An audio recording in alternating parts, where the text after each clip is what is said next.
Hello, and welcome to another Tuesday Tech Tip with Lawlor Therapy Support Services. Today, we are looking at a thought diary, more specifically, a cognitive behavior training thought diary. Now, let's be real. I am a technology trainer and not a psychologist. This is my interpretation of using this app. If you or someone you know knows how to use it better, maybe you should do it that way. All right, let's go. Let's start with add entry. Now I should point out this is for Android and Apple as well. Okay, so we're going to use this app to help us deal with some difficult thoughts. All right, so we're going to give this thought a title, and then we will assign emotions to this particular thought. So I'll tap on emotions and all the emotions that apply to this particular situation. So it makes me angry and anxious, maybe a little bit scared there, and possibly overwhelmed. So we'll save that. The next step is to assign a level of distress that represents the emotions that you're feeling. In this example, we'll use an 8. Now we'll move into describing the exact situation as we understand it.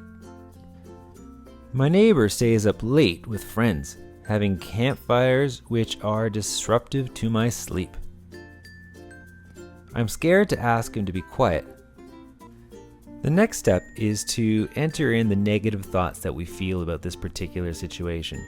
So I'm going to go ahead and document all the things that trouble me about this scenario.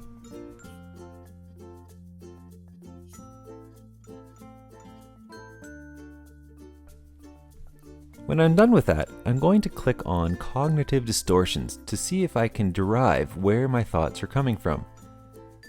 This brings up a list full of titles, but I'm not entirely sure what they mean. So tapping on the question mark will actually give me some explanations of what it is I'm looking at.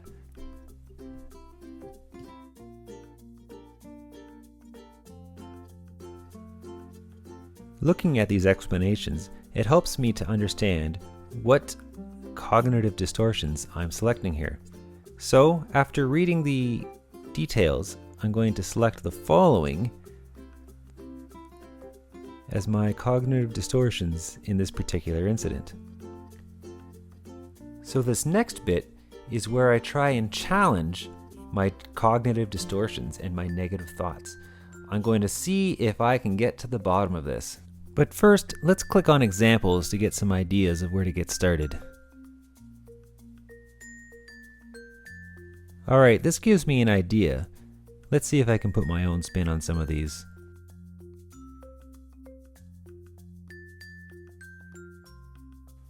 The neighbor could actually be polite and understanding, but I can't be sure. He could be unaware that he's bothering me. Maybe the other neighbors are bothered by this behavior as well.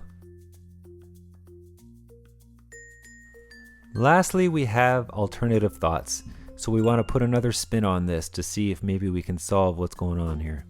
In this example, I've thought about it for a while.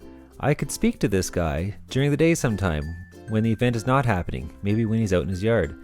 I could ask friendly neighbors if they have the same experience to confirm that it's not just me. I could let the neighbor know that I work early and I would really appreciate quiet by 11 p.m. That is a very reasonable time to ask someone to keep noise down. I could also involve the city bylaw officer if by chance the neighbor is uncompliant or not willing to help out with my friendly and reasonable requests.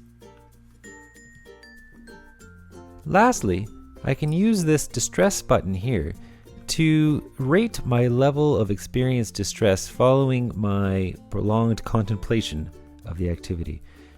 Over time, I'll accumulate lots of different entries.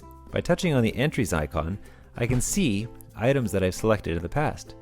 Clicking on the eye icon will give me a nice summary of everything that I've already worked through, so I can review it should this incident arise again. This has been your technology trainer. Thanks for watching.